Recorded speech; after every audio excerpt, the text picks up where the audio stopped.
Kejadian 2 ayat 17 berbunyi, "Pada hari engkau memakannya, engkau pasti mati."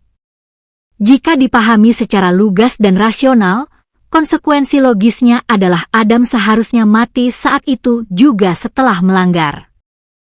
Peristiwa ini lebih baik bagi manusia, daripada hidup harus menanggung dosa yang dilakukan orang lain, maka tidak dilahirkan menjadi logis.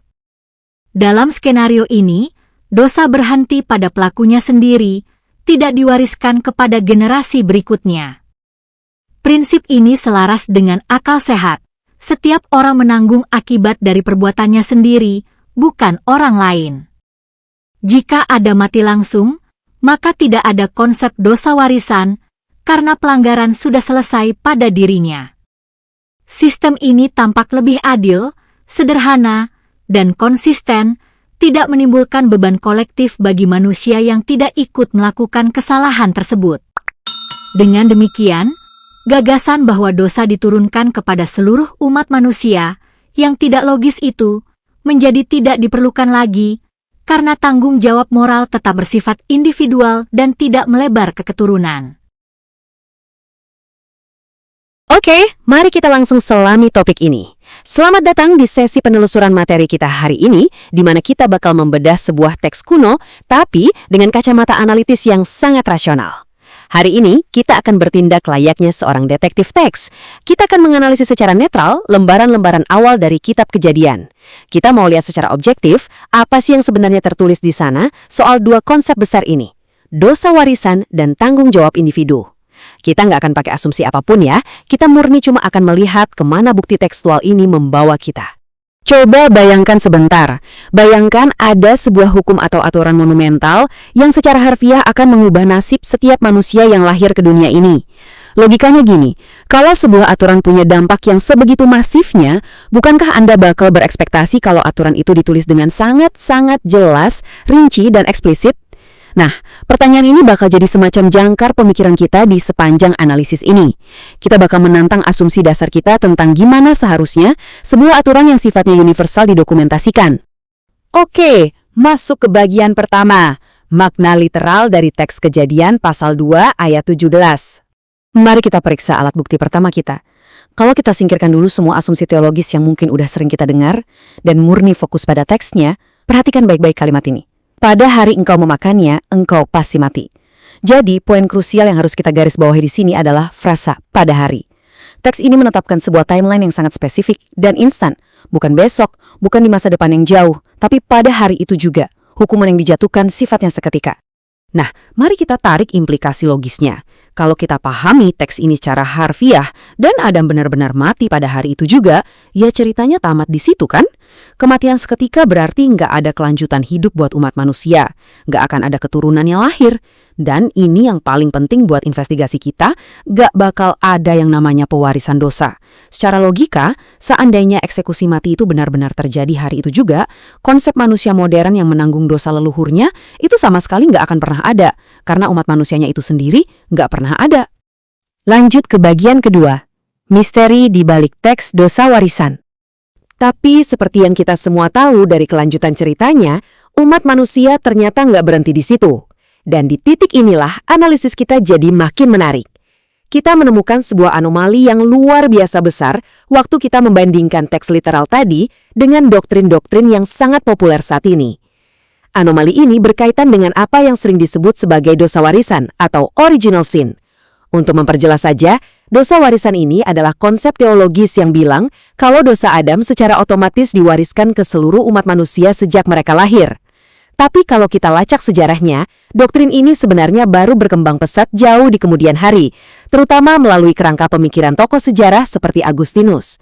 Jadi ini adalah interpretasi sistematis yang ditambahkan ke dalam pemahaman kita di era yang jauh setelah teks aslinya ditulis.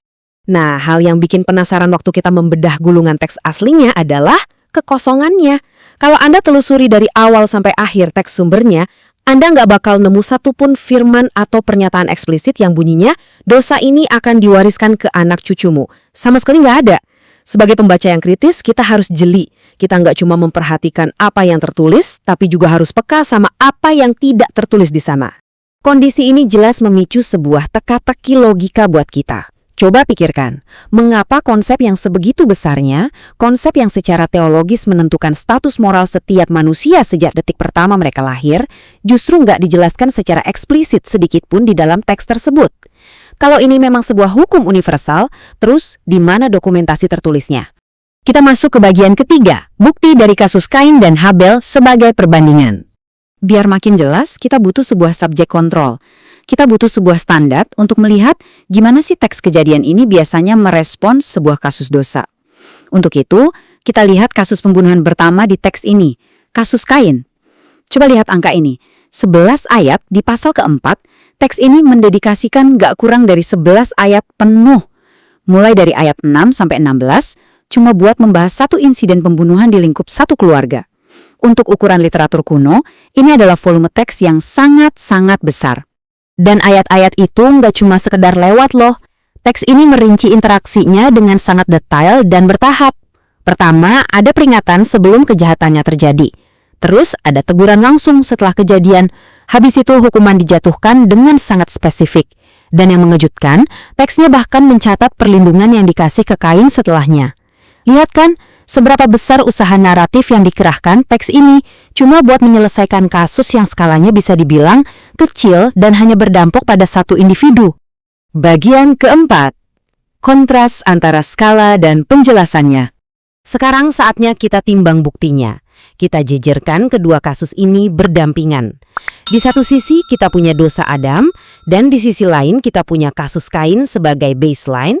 Jadi pertanyaannya, kenapa kasus yang skalanya paling kecil dan cuma terlokalisasi di satu orang justru dapat porsi penjelasan yang paling panjang, rinci, dan sedetil itu? Pertanyaan ini bisa dibilang adalah inti dari seluruh investigasi tekstual kita hari ini. Dan perbandingan ini ngasih gambaran kontras yang sangat brilian. Kasus Kain, yang dampaknya cuma buat satu keluarga, dapat penjelasan yang super panjang lewat 11 ayat yang eksplisit. Tapi dosa Adam, yang katanya berdampak universal buat miliaran manusia lintas generasi, teksnya ngasih angka 0 mutlak untuk penjelasan eksplisit soal pewarisan dosa. Jomplang banget kan? Ini adalah ketimpangan literatur yang sangat masif. Masuk ke bagian kelima, pola tanggung jawab individu. Kalau pewarisan dosa memang nggak punya dasar tekstual yang eksplisit, terus pola apa dong yang sebenarnya lagi dibangun di bab-bab awal kitab Kejadian ini? Coba kita petakan tokoh-tokoh utamanya. Kita bakal lihat sebuah konsistensi yang rapi banget. Adam menanggung konsekuensinya sendiri. Hawa menerima tegurannya sendiri. Kain dihukum atas perbuatannya sendiri. Sama sekali nggak ada preseden tekstual di mana seorang anak harus dihukum karena kesalahan orang tuanya. Nggak ada konsep anak Kain mewarisi dosa Kain. Pola yang terbentuk murni 100% adalah tanggung jawab individu. Dan akhirnya, bagian keenam, kesimpulan utama kita, teks versus teologi. Dari semua kepingan bukti yang udah kita kumpulkan sejauh ini, kita sekarang bisa menarik deduksi yang sangat rasional.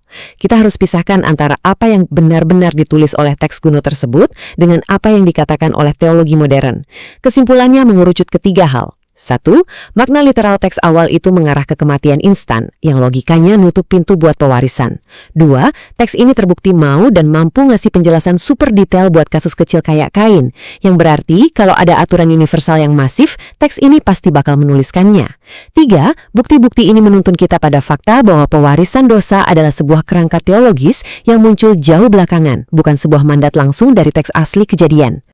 Yang pada akhirnya meninggalkan kita dengan satu pertanyaan pamungkas. Setelah membedah sendiri gimana sumber aslinya disusun, bukankah akal sehat dan pola teks jauh lebih konsisten menempatkan dosa murni sebagai tanggung jawab pribadi dan bukan sebuah warisan? Ini bukan cuma soal mendebatkan teologi ya, ini soal gimana kita melatih diri buat membaca, menganalisis, dan berpikir kritis terhadap sumber-sumber yang mungkin selama ini selalu kita terima begitu saja. Terima kasih sudah ikut dalam penelusuran mendalam hari ini. Saya harap ini memicu rasa penasaran Anda untuk terus mengupas teks-teks sejarah dengan kacamata tajam seorang detektif.